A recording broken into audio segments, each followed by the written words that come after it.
Welcome back to the Ultimate Cleveland Sports Show. So the Guardians made a move. I think it surprised a lot of people. I was caught a little off guard by it because I thought Eli Morgan had a really nice season last year and played a big role in a bullpen that had an all-time great year.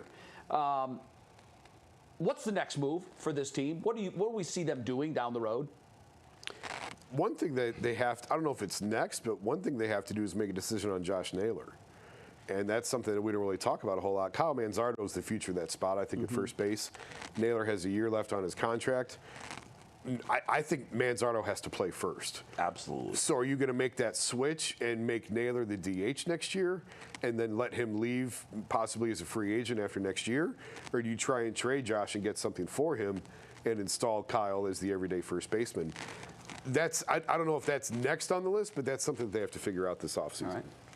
Jay, the Guardians absolutely have to get a legitimate middle-of-the-lineup hitter. They're not going to spend that kind of money in free agency, but they can do it via trade, and that's what they need to do. In this particular trade, they traded for a minor leaguer who's got a lot of upside. I know a couple of people I follow that are like diehard Cub minor league guys were disappointed that the Cubs gave up this prospect for Eli Morgan. I think it's actually a fair trade because Morgan will have a key role in the Cubs pen because unlike the Guardians, Cubs pen sucks.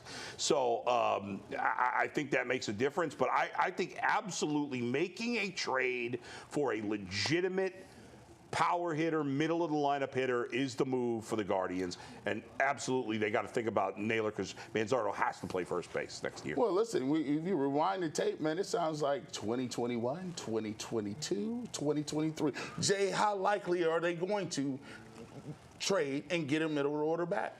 Well, I agree with both of you guys. I'm working this hot stove season on doing one of two things with Josh Naylor.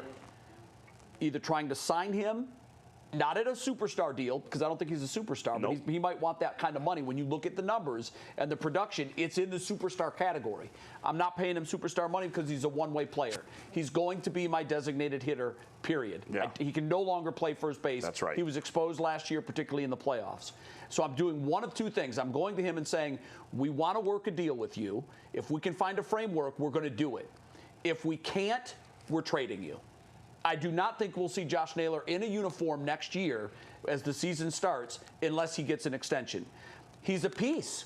You could get something in return for him. Now, because you have 1 year of team control, you're not going to get a replacement player. You're not going to get an equal middle of the lineup bat. But Manzardo's time is now. I saw in the playoffs that moments aren't too big for him. The second time around, he was much better at the big league level. So I think that's the answer. I think that's where you're targeting your big offseason move from here. By the way, kudos to Jose Ramirez, who finished top 5 in the MVP voting for, I believe, the 6th time. I think he's the only player in baseball that's done that over the last 8 years.